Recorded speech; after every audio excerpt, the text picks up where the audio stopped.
Khoi na ball du hi le get get apt exchange to bind ball jam exchange binding apt ball jam tila dok swa to ke bangso ke hin no sha to ke bangso ke hin chu a ball da ni ha pon na el drop man lu ding bal exchange sai na lu ding continue ball lang by bit ho hi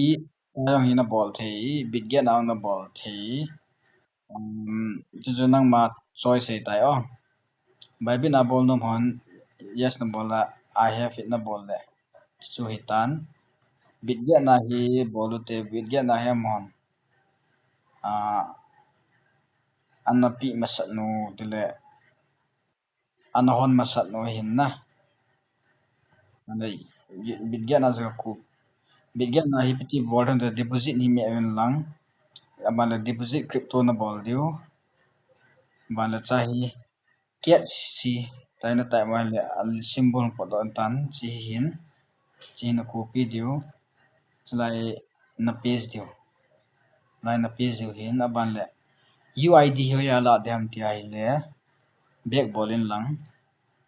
back na bowling ho mai chalanga left lang corner profile ho na ga me le UID chi hi UID na copy tan UID copy chahe UID space lang di nam di lam bian lang 50 ki chain si tan ke ya UID sen hel na bole che te you are eligible ki te to withdraw your cat na che te chi hi ong ki listing ni le ong do tan tin exchange sa eligible hiam ni lam chi non na ni ki vet diu he tai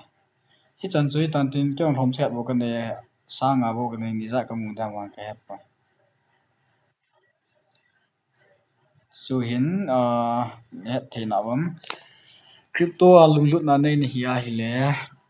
ka channel subscribe lang la yang bo pe lang nei share pen ki pa